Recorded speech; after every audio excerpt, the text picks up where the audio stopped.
All right, let's dive right in. We're heading to the banks of the Danube River to look at a mystery that's literally 8,000 years in the making. What you're seeing are the stone faces of Lepenski Vir. And let me tell you, they're some of the most haunting and maybe most misunderstood artifacts ever found. So just take a second, look at these. What do you see in these faces? I mean, they're 8,000 years old. It's a question that has stumped archaeologists for decades, mostly because, well, at first glance, you think you know the answer. And yeah, that first reaction, it's pretty much universal. I love this quote from a Reddit user who just said, well, they look utterly miserable. And they're right. There's this profound sadness that just seems to radiate across the millennia. But why? For the longest time, the real context was a total mystery. Okay, so to get to that context, we have to start at the beginning. We're diving into an incredible Mesolithic mystery. So picture this. We're in modern-day Serbia at this place called Lepenski Vir. And this was no random campsite, okay? This was a planned settlement. One of the first of its kind in Europe, actually. A really sophisticated culture thrived here for thousands of years. And right there, in their homes, they kept these strange, silent guardians. Let's just try to wrap our heads around this timeline, because it's wild. People first settled here over 11,000 years ago. The sculptures we're talking about, they were carved around 6,300 BCE. They were then just hidden for thousands of years until they were dug up in the 1960s. And only now are we really starting to question what those first discoverers thought they meant. And those first interpretations, oh boy. They gave birth to this really sensational story that's pretty much dominated the conversation for over 50 years. I'm talking about the myth of the fish people. It kind of makes sense on the surface, right? The people of Lepenski Vir lived right on the Danube. They ate a ton of fish. So the first archaeologists who found these basically jumped to one conclusion. These have to be gods, idols for some bizarre cult that worshipped fish. And this idea got a name, the fish cult hypothesis. The thinking was, these weren't just weird-looking humans. They were actual fish-human hybrids, and they were at the absolute center of this ancient community's spiritual life. Now look, this theory wasn't just pulled out of thin air. It was based on two really specific visual cues.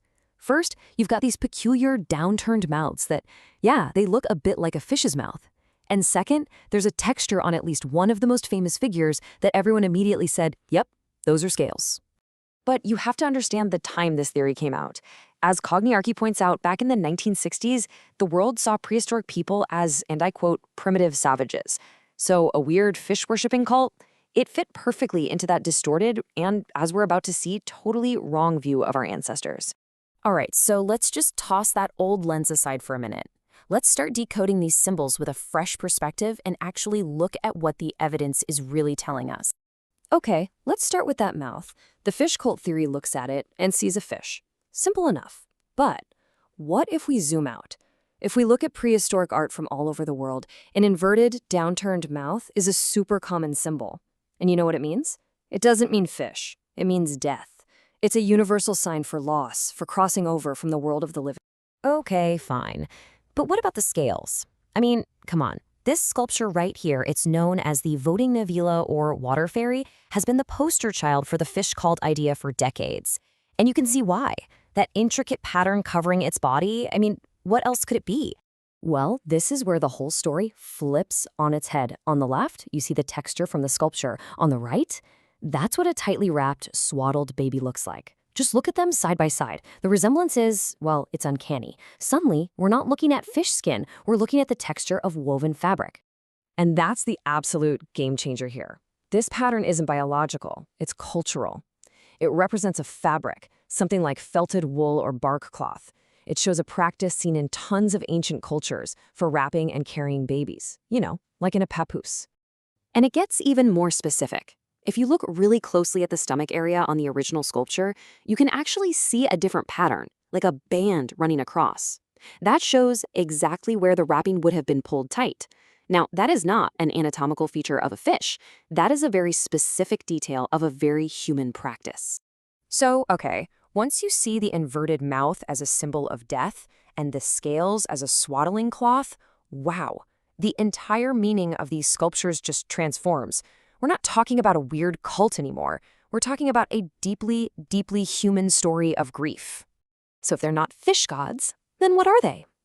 They're memorials. Powerful, silent monuments to loved ones who passed away, made to be kept close so they would never be forgotten. And the archaeology of the site itself backs this up 100%. Think about it. These sculptures weren't found in some big public temple. They were found inside family homes. They were often built right into the floor, right next to the hearth, the very heart of the home. And where were their ancestors buried? Right under those same floors. This creates this incredible, direct connection between the living, these memorials, and the dead buried right beneath them. So when you put all the pieces together, the mouth symbolizing death, the swaddled infant, the fact that these were kept in the home right above family graves, the story becomes just devastatingly clear. This isn't about worshiping fish. It's about mourning. It's about remembering your ancestors. And maybe the most heartbreaking part, it's about commemorating the loss of a child. And this new understanding, it leads to a much bigger point. Because reinterpreting these artifacts does more than just solve an old archaeological puzzle. It fundamentally changes how we see the people who made them. They're just not the primitive savages from that old 1960s viewpoint anymore. Not at all. Instead, we see this incredibly sophisticated community with deep, complex emotional lives. People who were grappling with the exact same universal things we do today: love, loss, and that profound need to remember. And this quote from the source material just hits the nail on the head. By looking past the myth of the fish people, we find this powerful connection. We realize that across 8,000 years, the things that really make us human, grief, love, memory, they haven't really changed at all. And that just leaves us with this one final, really important question. The story of Lepenski Vir was wrong for half a century, all because of the biases of the time it was discovered. So it really makes you wonder, how many other stories from our ancient past are just sitting there, waiting for us to look again with fresh eyes and be completely retold?